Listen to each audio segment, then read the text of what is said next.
thank you for watching. My name is Renee Gamau and this is Capital TV. Now, we're celebrating the International Day of the Girl Child, but what does that really mean? And why are we still commemorating this?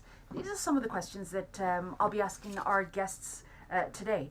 Why do we still need to commemorate this day almost 7 years later? Well, I mean, it's to recognize girls and to recognize that girls have rights. What we have seen from our own experiences and that of our partners across the world is that even though we try to work with children's rights, we work with boys and girls. Generally, girls are more disadvantaged. There's more discrimination against girls. Cultures and ways of behaving in our societies are putting the girl child usually in second place. So with that in mind, we feel that we need to continue specifically highlighting girls' rights. Unfortunately, it might be needed quite a bit in the future because changes take time. Is this just the way of human nature, that there is one gender that has always been second class, and therefore to try and redress it would be to try and scoop the sea out, with a teaspoon, that it's never going to happen? I actually don't believe things are like that. I don't think anything is done by nature, except that in terms of some physical features of men and women, we have differences biologically, but in terms of the way our inner part, our soul, our heart, our mind works, I think we're actually the same, and we need to accept that and actually celebrate that kind of similarity. I find that as a man, I've been stereotyped in some male behaviors and thinking about men and women in a certain way. But when I actually managed to take that hat off and think about myself as a human being, not as a man, and looking at a person as a woman, I feel liberated. I just feel that's the way we need to go. What are some of the achievements that have been made since Kenya ratified the UN Rights of the Child in the 90s? In fact, in 1990, if I'm not wrong.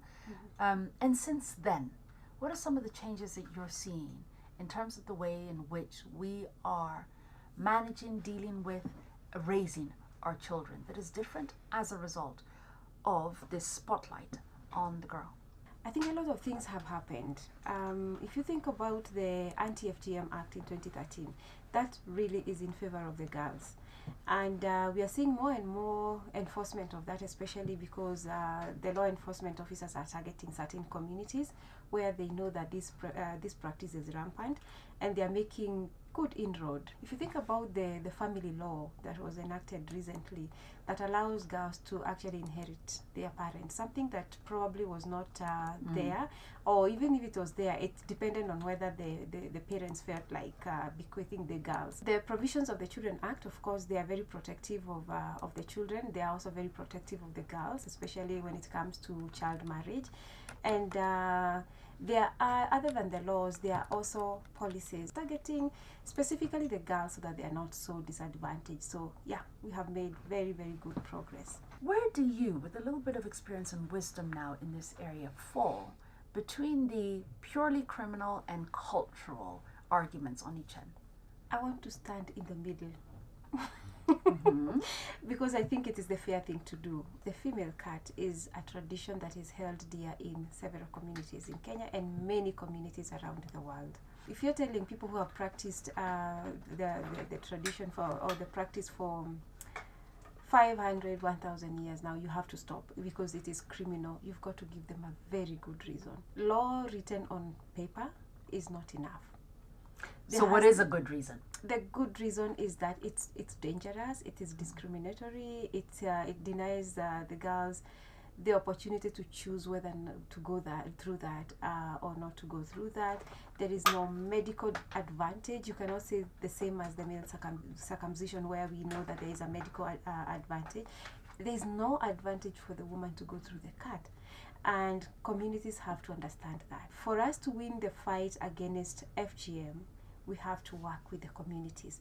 We have to work with the girls themselves and tell them, you're still a woman, even if you don't go through the cut, even if everyone in your community and, you know, past and present have gone through it. And the girls have to believe that. We have to work with the mothers. That you have to support your girls to say no if they want to say no. And it's not a choice that they have to say no, because it is for their own good. We have to work with the boys. 10 years, 15 years down the line, please be courageous enough to get married to a girl who has not gone through the cut, and view them as women, and complete women for that matter. And the fathers, you don't have to sell off your girls, or you don't have to feel like you cannot marry off your daughter to someone who is respectable just because they have not gone through the cut. Then to the community elders who are the custodians of this culture, they just have to help us to convince the people that this is not right for us. The girls don't have to go through that humiliating act, especially if it has no benefit at all, social, economic, medical, anything. If anything, it just exposes them to early marriage, because immediately after they get they go through the cut, then everybody views them as women at whatever age, 9, 10, 11, 12, 13 years. They are old enough to get married. They are old enough to bear children. While we know that biologically, even at that age, they're not able. They are not ready. So I want to stand in the middle and say, yes, this is criminal. It is discriminatory against the girl child, against the women. But instead of coming down with a stick and saying don't do it, and we want it stopped today, let's take time to engage communities.